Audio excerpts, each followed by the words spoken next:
नमस्कार दर्शक बंधु आज किसी गुरुत्वपूर्ण खबर चैनल नुआ थे चैनल टी सब्सक्राइब करेंगे लाइक करेंगे देरी नक आज गुरुत्वपूर्ण खबर पर नजर पकाइबा। आज प्रथम खबर आसला पाणीपाग को नहीं बड़ अपडेट बढ़िला तापमात्रा कुहुड़ी पर सतर्कता 6टी जिला को येलो वार्निंग जारी। संपूर्ण खबर राज्य में शीतर लहरी जारी रही 2 दिन मध्य सर्वनिम्न तापमात्रा प्राय 2 डिग्री सेल्सियस वृद्धि पाई। आसंता 4 दिन राज्य में पाणीपाग विशेष परिवर्तन नहेले परवर्ती समय 2 ରୁ 4 डिग्री पर्यंत तापमात्रा बढ़ी पारे। वर्तमान हालुका शीत सह कलबल कर घन कुहुड़ी 9 तारिख जाए 3टी जिला को येलो अलर्ट रही जारी।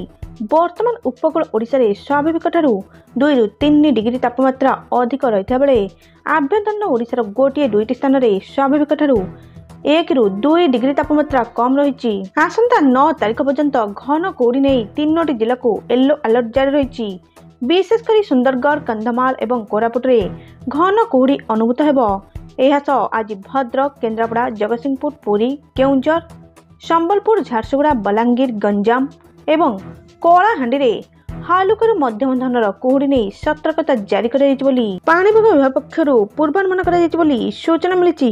परवर्ती अपडेट पुणी फेरिबो लॉकडाउन। संपूर्ण खबर कोविड महामारी पर पुणी एक संक्रामक भूताणु ह्यूमन मेटानियोवा भाइरस HMPV चिंता बढ़ाई। भारतर 4टी राज्य में 6टी आक्रांत चिन्हट पर आग को लॉकडाउन लागू हो बोली आशंका रही। बेंगालुरु रे 2 शिशु, चेन्नई रे 2 एवं अहमदाबाद रे जड़े 2 मासर शिशु HMPV रे आक्रांत होइचंती। सेहिपरि कोलकाता रे मध्य 6 मासर शिशु शरीर रे HMPV चिन्हट होइची। देश रे HMPV आक्रांतक संख्या 6 को वृद्धि पाइची। चिन्हट होइथिबा संक्रमितंक विदेश भ्रमण सह कौनसी संपर्क नहीं। तेबे केमिति एही भाइरस आसला से नहीं अनुध्यान चली। एथिरु स्पष्ट होउचे कि शिशु बा वयस्क माने अधिक एही भाइरस द्वारा प्रभावित होई पारंती जाकी अनुध्यान करा जायछि। परवर्ती सूचना सुभद्रा योजना को नहीं आसला मुख्यमंत्री को बड़ घोषणा।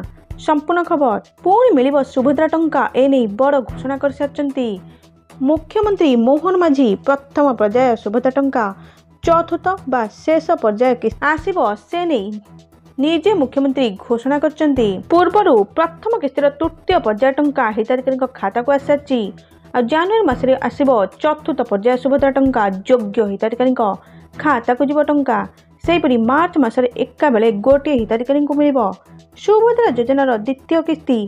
प्रथम पर्याय रे जो 1 कोटी महिला पाइबे से ही द्वितीय पर्याय रे टंका पाइबे। तेबे केउ माने सुभद्रा टंका पाइबेनी आवेदन करथिले भी कटि जीवना जानतु राज्य सरकार गाइडलाइन कौन रही। जो महिला माने मानदंड मध्यरु कौनसी पूरण करती से माने एही योजना अधीन रे लाभ पाइबाकू अयोग्य हेबे बा सेमानक ना काटी दिया जियो बोली सूचना मिली। परवर्ती सूचना राशन कार्ड को नहीं आसला बड़ अपडेट।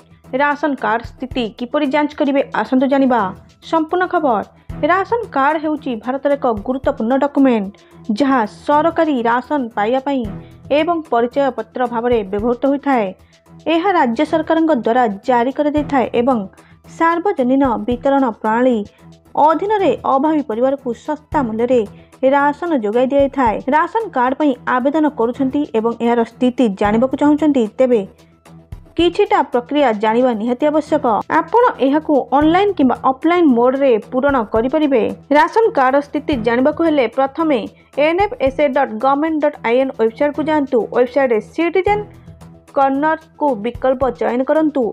तापरे know your ration card status ऊपर क्लिक करंतु। नंबर दे आपणकर कैप्चा पूरण करंतु। एही भली भाबरे अनुसरण करंतु जाकी सूचना मिलिछि। एतला आज किछि गुरुत्वपूर्ण खबर।